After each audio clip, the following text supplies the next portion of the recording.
educación significa precisamente más cultura y más arte.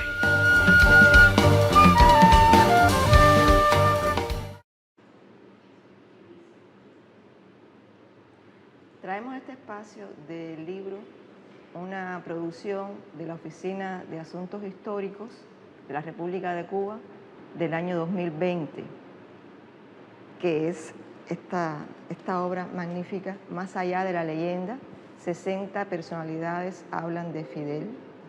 Es una compilación realizada por la persona que me acompaña, Olga Rosa Gómez, y está basado en un documental de los esposos Bravo, Ernesto y Estela Bravo, que se realizó a 60 personalidades de diferentes credos, diferentes políticos, religiosos, militares, en fin. Cada uno hace su explicación, su visión, a partir de su experiencia del comandante en jefe. Todos coinciden inevitablemente, aunque lo hacen, o sea, se expresan en diferentes momentos, coinciden en la estatura inmensa de este hombre, que al final de la lectura de este libro te da la medida de quién es la figura. Antes de entrar ya en materia del libro, yo quisiera hacer una explicación breve sobre nuestra editorial. Nosotros en el año 20, que es cuando sale el libro, y desde el año 72 más o menos, nos nombrábamos Oficina de Publicaciones del Consejo de Estado. En ese año, que fue el centenario de Celia, y que a partir de la nueva Constitución de la República hubo ajustes institucionales, en fin, nuestra oficina también tuvo sus ajustes y se decidió cambiar el nombre, aprovechando también el centenario de Celia, y cambiar el nombre de la oficina. Muy justo el nombre que asumió Ediciones Celia, porque nuestra oficina es parte de su creación, de su aporte a la revolución. Desde que estaba en la Sierra Maestra, se ocupó ella de recopilar todos los documentos que circularon, ya sea en la Sierra Maestra o en la parte de la ciudad, en el clandestinaje. Todos los recogió, y una vez también, cuando triunfó la revolución, continuó ese trabajo y todo fue a parar a nuestra institución. Ella decía que para que esos papelitos no dejaran que se contaran historietas.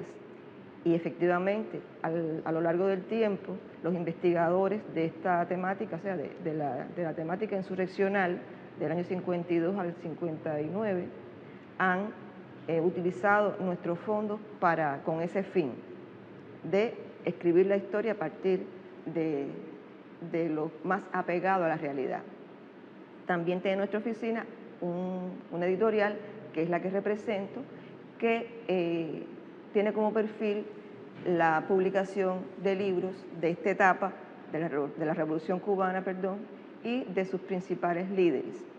Este es uno de sus resultados, el libro que presentamos hoy y que tan gentilmente accedió a traernos la compiladora. No sé si se me queda algo, Olguita, así importante que yo pueda decir. A lo mejor me acuerdo más adelante. Sí, cómo no. Con el triunfo de la revolución se desarrolla en muchos lugares del mundo un espíritu de solidaridad, y especialistas de muchas ramas del saber deciden dar su aporte directo en Cuba. Entre ellos están los esposos Estela y Ernesto Bravo, el argentino, ella estadounidense. Ernesto vendrá como profesor de bioquímica de la Escuela de Medicina Victoria de Girón, y Estela desarrollará actividades diversas en Radio Habana, Cuba, en la Casa de las Américas, en el Instituto de la Infancia. Pero ya en 1980 ellos deciden, a las múltiples motivaciones que tenían, hacer un documental, un primer documental que se titulaba Los que se fueron.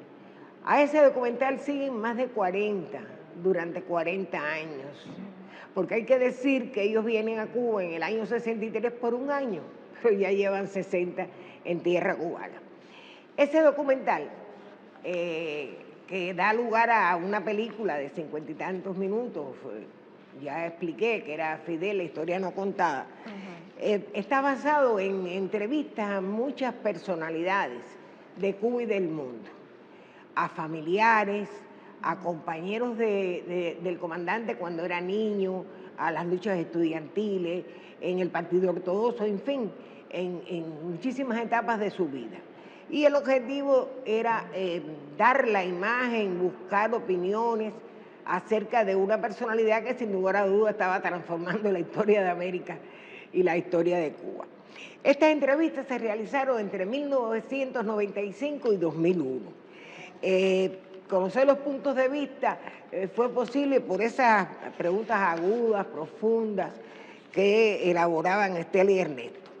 Aquí aparecen además historiadores, abogados, políticos, también exfuncionarios del gobierno de los Estados Unidos, luchadores por los derechos civiles en ese país, religiosos, en fin, una multiplicidad de profesiones, deportistas, artistas, escritores que opinaron.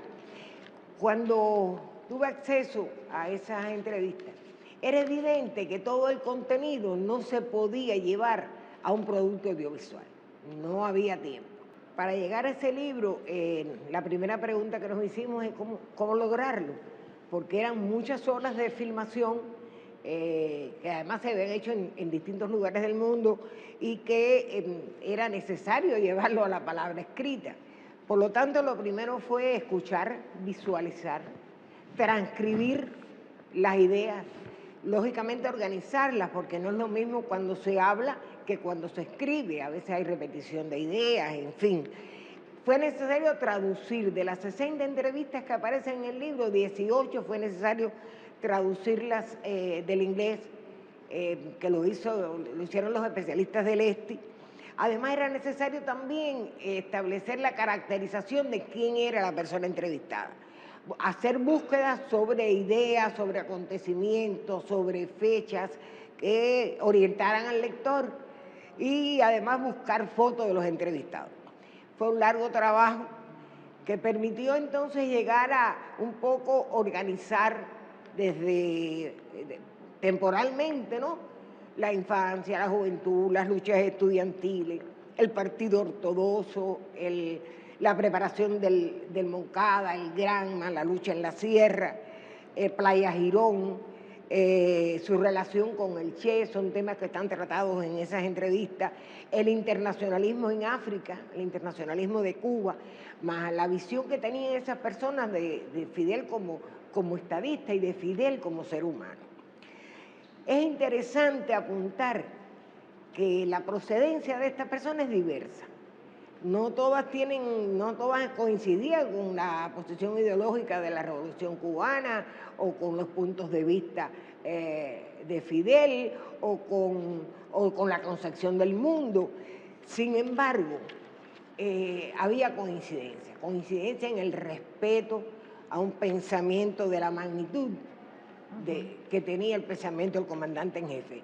Hay algunos ejemplos de las entrevistas que pudiera mencionar un tanto, digamos, Ramón Castro cuando dice que en esa entrevista que su papá quería que él se hiciera abogado para que defendiera sus intereses, pero que Fidel fue el que firmó la reforma agraria.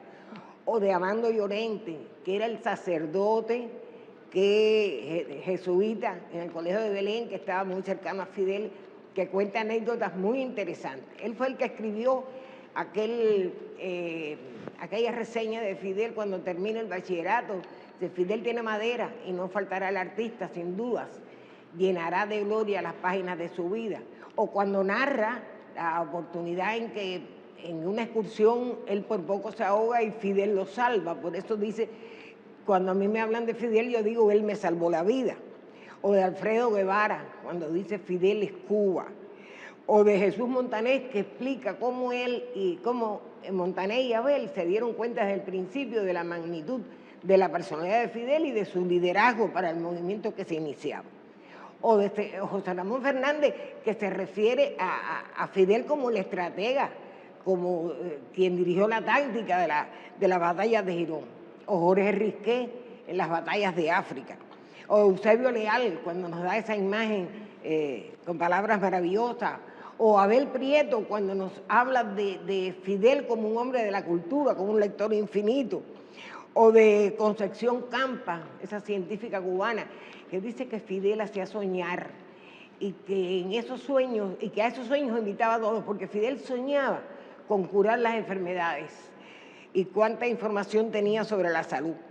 O de Alice Walker, la escritora norteamericana, que dice algo hermosísimo. Ella lo compara con los árboles de secuoya, esos árboles magníficos, enormes, que dice que solo de mirarlos enaltecen el espíritu. O de Yani Minaj, hablando del ejemplo de Cuba. O una anécdota muy interesante, o algo muy interesante que dice McGovern. Y así, otras entrevistas más. Yo solo diría que vale la pena acercarse a estas miradas diversas sobre un hombre que trascendió a su tiempo, que trascendió a su época y que se proyecta hacia el futuro. Yo creo realmente, Olga, que este libro es una joya de nuestra editorial y para todo aquel que se acerque, que ame estas ideas. El documental de Los Bravos se llama La historia no contada. El libro la cuenta en blanco y negro. Afortunadamente cuenta más que el documental, porque como tú bien dices, no pudo ser puesto en pantalla todo lo que se habló con la persona entrevistada. Y el libro logra ponerlo todo, sin que nos quede nada.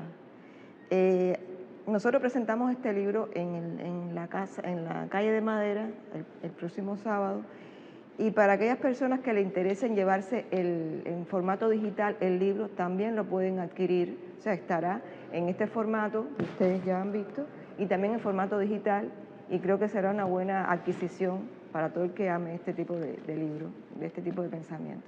Le damos las gracias y bienvenidos al Sábado del Libro.